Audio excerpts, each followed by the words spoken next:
Okay, so let's go on to our next question. This is really good. How can survivors begin to untangle the confusion and self-blame that often comes from being groomed? I should put this all on one page.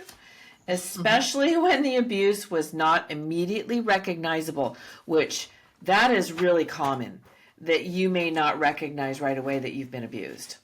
Yes. Yeah. Yes. Yeah. It's very much, that was certainly the case for me. Yeah.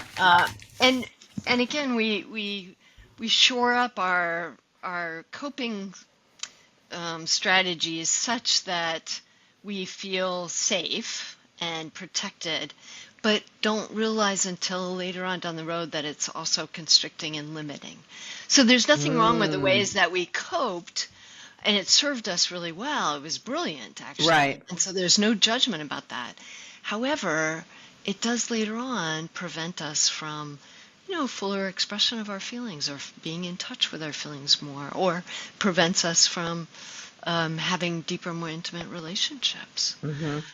So it's really it is really important. And to that point, I think that we all need help with our blind spots. We can't see them ourselves because So that's true. part of it.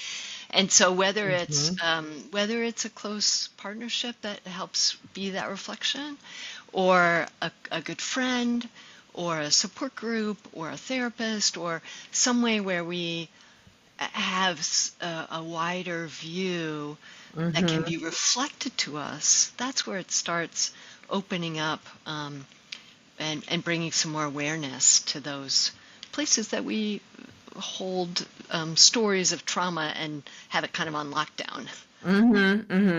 Yeah, we tend to just kind of clam up and not share what's going on, and so we try to deal with it ourselves, and we do need different perspectives and different ideas and thoughts, because we are limited in our brain, especially when we're really deep into our healing journey. We do need to get a different perspective, and absolutely. I've had aha moments by myself when I've just really gone deep within myself, but I've had some really great aha moments with therapists, with, close people in my tight circle that show me something that I did not see. And it's interesting when you're like, I can't believe I didn't see that. You're right. But it just it expands your world. Yes, exactly. And the first chapter of my book, I talk about how my husband kicked me out of the house because I wasn't seeing the ways that I was not sensitive to him, and I wasn't, I had disconnected from my sensitivity to my own feelings on a certain level, and so then I was carrying it forward, and I couldn't tune into his as much as he deserved and was mutual for our relationship. So, and for me, my coping included, right, like controlling, wanting to be superior, right, wanting to have it my way, unilateral decisions, and all that's done because you want to feel safe. Yeah, exactly. There's a motive behind that of like, okay, this is how I protect myself, is by, controlling the outcome, and, controlling those around me. And it's so, well, there's a therapist that calls it normal marital sadism. Because it's sort of so, it's kind of common, and we sort of normalize that and not really looked at, well, wait, where does that come from? What is getting in the way of a different kind of relating? And so it was actually a great gift that my husband said, enough, like, you've got to go back and do some work on this. Like, this is not good for either one of us.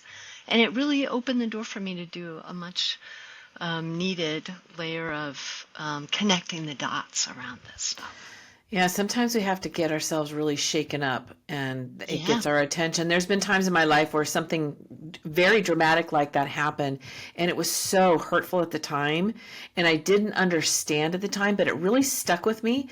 And then later I look back, I'm like, that makes complete sense. It was completely appropriate.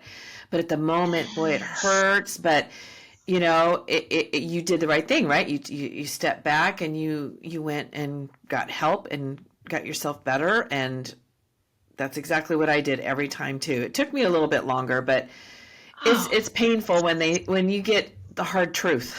it's exactly. It's awful. It's like my clients joke. It's like eating the death cookie. They call it because it just feels like that. Like and really it's our ego that's dying. By the way, Yeah. Yeah. that we're trying to hold on to. But when we can come back around and have some objectivity about it, it really is the greatest gift when we get really hard feedback from a really compassionate place that we can't see at the moment, but really to recognize it offers us a chance to grow.